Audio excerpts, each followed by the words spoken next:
আমরা অষ্টম শ্রেণীর প্রথম পর্যায়ক্রমিক মূল্যায়নের ভূগোলের 1 নম্বর স্কুলের প্রশ্নের উত্তরগুলো আলোচনা করব।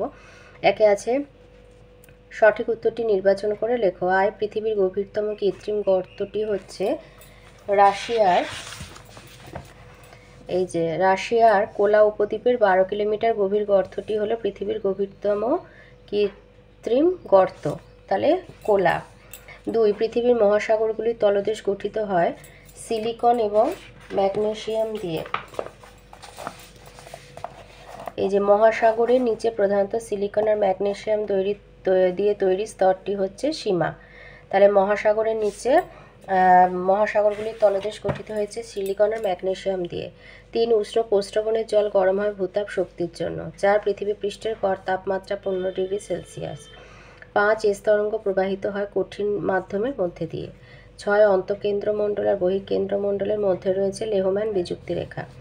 2 আয় ভারতের প্রতিবেশী দেশগুলির মধ্যে সার্কভুক্ত দেশ নয় চীন ও মায়ানমার।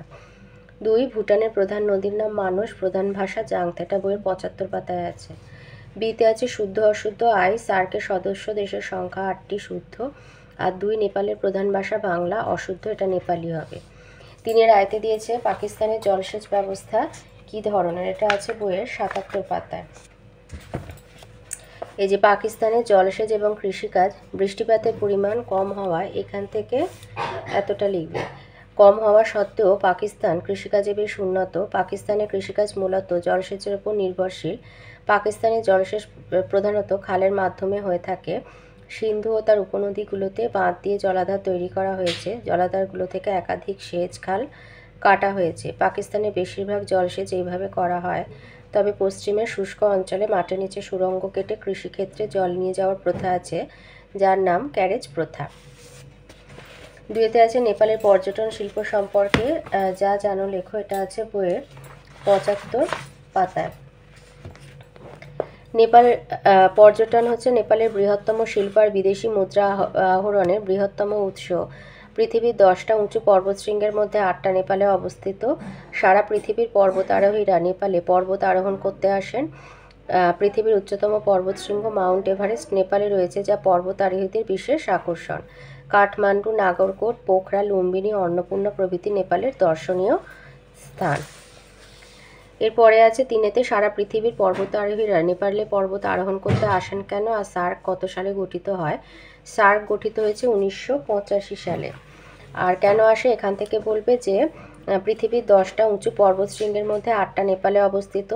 সারা পৃথিবীর পর্বতারোহীরা নেপালে পর্বত আরোহণ করতে আসেন কারণ পৃথিবীর উচ্চতম পর্বতশৃঙ্গ মাউন্ট এভারেস্ট নেপালে রয়েছে, যা পর্বতারোহীদের বিশেষ আকর্ষণ।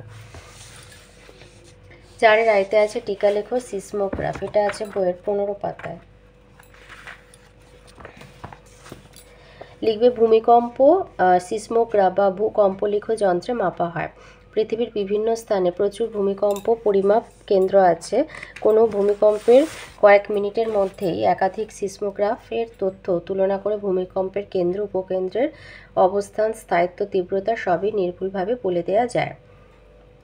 তার সাথে লিখবে যে সব সিসমোগ্রাফের মূল গঠন এক। শক্ত ফ্রেম থেকে স্প্রিংয়ের সাহায্যে ভারী ওজন ঝোলানো থাকে, এর সাথে পেন আটকানো থাকে, আর একদিকে বেলনের গায়ে কাগজের রোল জড়ানো থাকে। ভূমিকম্পের সময় ওজনের সঙ্গে ঝোলানো পেন কাঁপতে থাকে, বেলনে আটকানো কাগজের গায়ে আঁকাবাঁকা ঢের মতো দাগ পড়ে, একে সিসমোগ্রাম বলে।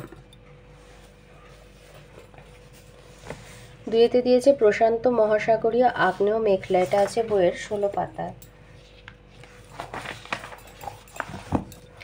এই পয়েন্টটা দেবে, এখান থেকে এতটা লিখবে। পৃথিবীর অধিকাংশ জীবন্ত আগ্নেয়গিরি প্রশান্ত মহাসাগরকে বলয়ের মতো ঘিরে রেখেছে। এজন্য প্রশান্ত মহাসাগরের দুদিকের উপকূলের আগ্নেয়গিরি বলয়কে প্রশান্ত মহাসাগরীয় অগ্নিবলয় বলা হয়। পৃথিবীর 70% ভূমিকম্প হয় এই বলয়ে। এই বলয়ের প্রধান আগ্নেয়গিরিগুলো মানচিত্রে শনাক্ত করে লিখতে হবে না। আগ্নেয়গিরিগুলো হলো Fujiyama Japan, পিনাটুবো Philippines, ক্রাকাতোয়া, Saint Helens, পোপোক্যাটিপেটল, কটোপ্যাক্সি ইত্যাদি। 3তে দিয়েছে ভূমিকম্পের পি, এস ও এল তরঙ্গের বৈশিষ্ট্য লেখো, এটা আছে বইয়ের 14 পাতায়। পি তরঙ্গ মানে হচ্ছে যেটা প্রাইমারি ওয়েভ, লিখবে প্রাইমারি ওয়েভ হচ্ছে সবথেকে দ্রুত বেগে যায়, গতিবেগ 6 কিলোমিটার/সেকেন্ড।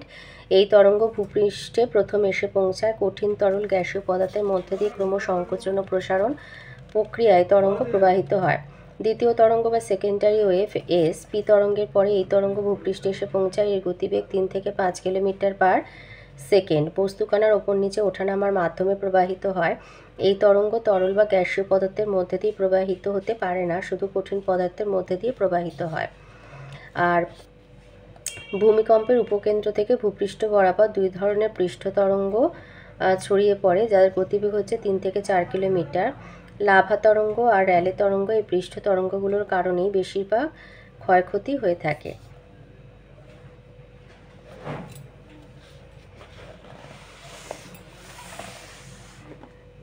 পাঁচের আয়তে দিয়েছে অসমসত্ব মিশ্রণ কাকে বলে, এটা আছে বইয়ের 19 পাতায়। লিখবে যে মিশ্রণে, এটা একটু এটা লিখবে যে মিশ্রণে উপাদানগুলো বিভিন্ন জায়গায় বিভিন্ন অনুপাতে থাকে তাকে অসমসত্ব মিশ্রণ বলে। তাহলে যে মিশ্রণে বলে লিখবে যে মিশ্রণে উপাদানগুলি বিভিন্ন জায়গায় বিভিন্ন অনুপাতে থাকে তাকে অসমসত্ব মিশ্রণ বলে। ওর সাথে আছে সংঘাত এবং অসংঘাত শিলার মধ্যে 2টি পার্থক্য লেখো। লিখবে যে যান্ত্রিক উপায়ে গঠিত পল্লল সঞ্চিত হয়ে সৃষ্ট পাললিক শিলাকে সংঘাত শিলা বলে, আর জৈবিক বা রাসায়নিক উপায়ে গঠিত পল্লল সঞ্চিত হয়ে সৃষ্ট পাললিক শিলাকে অসংঘাত শিলা বলে। সংঘাত শিলার দানাগুলি অপেক্ষাকৃত বড় হয় আর অসংঘাত শিলার দানাগুলো তুলনামূলকভাবে ছোট হয়। এছাড়া আছে সংঘাত শিলার কাঠিন্য অপেক্ষাকৃত বেশি, অসংঘাত শিলা অপেক্ষাকৃত নরম।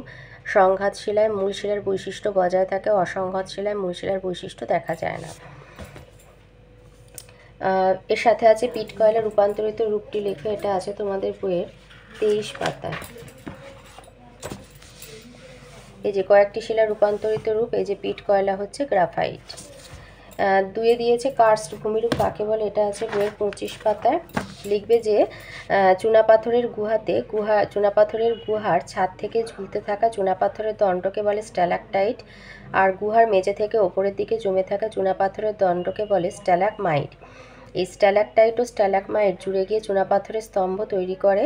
আবার পাথরযুক্ত অঞ্চলে নদী বা বৃষ্টির জল মাটিকে দ্রুত ক্ষয় করে ভূগর্ভে গিয়ে ছোট বড় নানা আকৃতির গর্তের সৃষ্টি করে। এই ভূমিরূপের নাম হচ্ছে কার্স্ট ভূমিরূপ। তাহলে এখান থেকে লিখবে যে চুনাপাথরযুক্ত অঞ্চলে নদী বা বৃষ্টির জল মাটিকে দ্রুত ক্ষয় করে ভূগর্ভে গিয়ে ছোট বড় নানা আকৃতির গর্তের সৃষ্টি করে। এই ধরনের ভূমিরূপের নাম হচ্ছে কার্স্ট ভূমিরূপ। ওর সাথে আছে খনিজের কাঠিন্য পরিমাপের স্কেলের নাম কি, মোহ স্কেল, এটা আছে বইয়ের 26 পাতায়। এই যে খনিজের কাঠিন্য পরিমাপের স্কেল হচ্ছে মোহ স্কেল, যার সূচক মাত্রা 1 থেকে 10। সর্বনিম্ন কাঠিন্যের খনিজ হচ্ছে ট্যাল্ক 1 আর সর্বোচ্চ কাঠিন্যের খনিজ হলো হিরে 10। ওর সাথে আছে মার্বেল শিলার যে কোনো দুটো বৈশিষ্ট্য লেখো, এটা আছে বইয়ের 24 পাতায়। এই যে চুনাপাথরের রূপান্তরিত রূপ হলো মার্বেল পাথর দেখতে খুবই সুন্দর, মসৃণ ও চকচকে। এর রং সাদা, সবুজ, ধূসর, হলুদ, নীল অনেক রকমের হয়।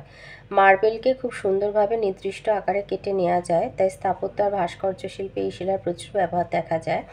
তবে অ্যাসিডে মার্বেল দ্রুত ক্ষয় হয়ে যায়, তাই অ্যাসিড মিশ্রিত জল মার্বেলের সংস্পর্শে আনা উচিত নয়। 3 দিয়েছে শিলা থেকে মাটি কিভাবে সৃষ্টি হয়, এটা আছে বইয়ের 27 পাতায়। এই যে শিলা থেকে মাটির সৃষ্টি। আদি শিলার ওপর শিলাচূর্ণা জৈব পদার্থের মিশ্রিত পাতলা আবরণ হলো মাটি, জীবগুলোর আবাসস্থল। বিভিন্ন প্রাকৃতিক শক্তি যেমন নদী, বায়ু, বৃষ্টিপাত, সমুদ্র তরঙ্গ, হিমবাহ দ্বারা বহুদিন ধরে শিলা ও শিলা গঠনকারী খনিজগুলো ক্ষয় হয়ে সূক্ষ্ম শিথিল শিলা চূর্ণরূপে অবস্থান করে। এই শিলাচূর্ণকে বলে রেগুলিত। পরে এর সাথে জল, বায়ু, জৈব পদার্থ মিশে মাটির সৃষ্টি হয়। মাটির চরিত্র অনেকটাই তার নিচের পৃষ্ঠ বা আদি শিলার উপরে নির্ভর করে, যেমন সাধারণত ব্যাসল্ট শিলায় কৃষ্ণ মৃত্তিকা, গ্রানাইট শিলায় লোহিত মৃত্তিকা আর বেলে পাথরে বেলে মাটি তৈরি হয়।